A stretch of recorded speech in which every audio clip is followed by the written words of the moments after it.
ଦୈନନ୍ଦିନ ଜୀବନରେ କିଛି ନୀତିଦିନିଆ କାମ କିଛି ମାନେ ଯେମିତିକି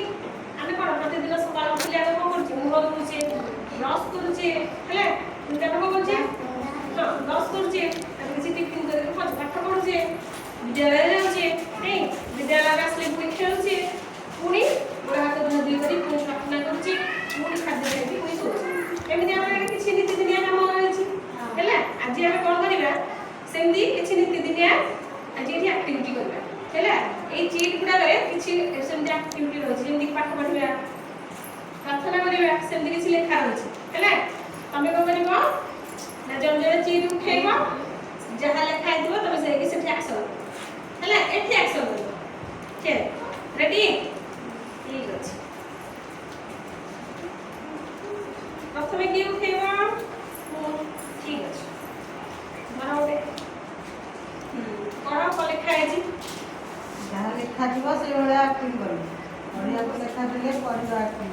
ଆଗ କହିଦିଅ ମୁଣ୍ଡ କୁଣ୍ଡାଇବା ତାଙ୍କର କ'ଣ ଲେଖା ହେଇଛି ମୁଣ୍ଡ କୁଣ୍ଡେଇବା ଏବଂ ନା ସରି ଆମେ ଆକ୍ସନ୍ କରିବ କେମିତି ତମେ ମୁଣ୍ଡ କୁଣ୍ଡଉଛ ହେଲା ଆଇନା ଧରିକି ପୁରା ଦେଖ ଆଇନା ଧରିକି ଦେଖିଲ ଆଇନା ଧରିକି ସେ ମୁଣ୍ଡ କୁଣ୍ଡେଇବ ନାଇଁ ଏଇଟା ଆମେ ଶିଖିଲେ କାମ ଆମେ ସଫାସୁତୁରା ହେଇ ବିଦ୍ୟାଳୟକୁ ଆସିବା ନା ନାଇଁ ଆମେ ଯେତେ ସଫାସୁତୁରା ରହିବା ଆମ ଦେହକୁ କ'ଣ ରୋଗ ହେବ ନାହିଁ ସଫାସୁତୁରା ସବୁ ରହୁଛେ ନା ନାଇଁ ଠିକ୍ ଅଛି ଚାଲ ବସ ଆଉ ଜଣେ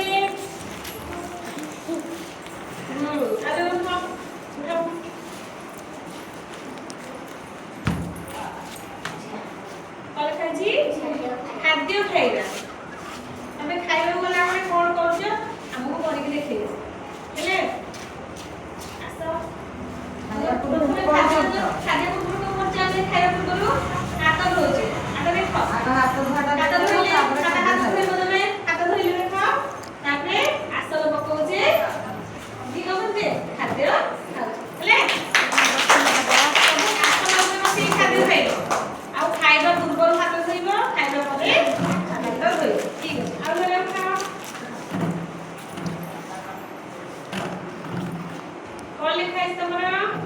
ବ୍ୟାୟାମ କରିବା ଏକ୍ସରସାଇଜ କରିବା ଆମ ଦେହ ପାଇଁ ବି ଏକ୍ସରସାଇଜ ନିହାତି ଦରକାର ନା ନାଇଁ ଆମେ ଆଜିକାଲି ଯେଉଁ ସବୁ ଖାଦ୍ୟ ଖାଉଛେ ଆମେ ସବୁ ରୋଗର ଶିକାର ହେଉଛେ ତେଣୁ ଆମ ଦେହକୁ କ'ଣ ମାନେ ନିହାତି ଏକ୍ସରସାଇଜର ଆବଶ୍ୟକତା ରହିଛି ଯାହାହେଲେ ଗୋଟେ ଏକ୍ସରସାଇଜ କରିକି ଦେଖିବ 1 2 3 ହେଲେ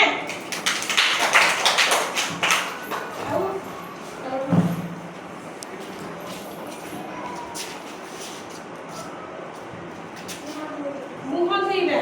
ଏଇଟା ବି ଆମର ନିହାତି ଆବଶ୍ୟକ ନା ନାଇଁ ଆମ ଦେହରେ ଯେତିକି ଧୂଳି ମଳି ଲାଗିଥିବ ଆମେ ଯଦି ମୁହଁ ସଫା ନ କରିବା କ'ଣ ହେବ ଆଖିରେ ଲେଞ୍ଜେରା ହେବ ମୁହଁ ଇନଫେକ୍ସନ୍ ହେବ ମୁହଁକୁ କୋଉ ପାଣିରେ ଧୋଇବା ସଫା ପାଣିରେ ମୁହଁ ଧୋଇବା କ'ଣ ଟାୱାଲରେ ମୁହଁକୁ ହେଲା ଗୋଟେ ପାଣି ପାଇଁ ତାପରେ ଆଉ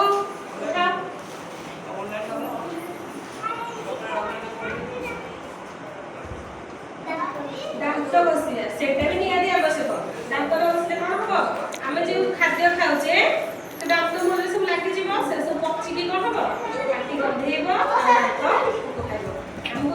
ମାନେ ଦିନକୁ ଅତି କମରେ 2 ଥର ଲେଖାଏଁ ବ୍ରସ୍ କରିବା ଆବଶ୍ୟକ ହେଲା କ'ଣ ବ୍ରସ୍ କେମିତି କରୁଛ ତାପରେ ପାଟି ଧୋଉଛ କରିବନି ହଁ ତାପରେ ଆଉ ହେଲେ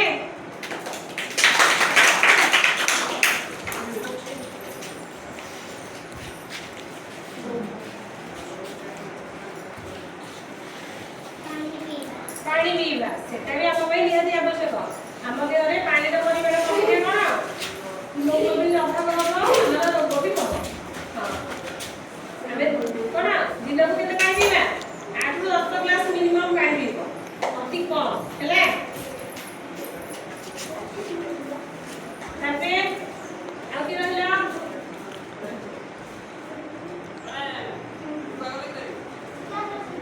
ଲେଖା ହେଇଛି ସାର୍ଟ ପିନ୍ଧିବା ଆସ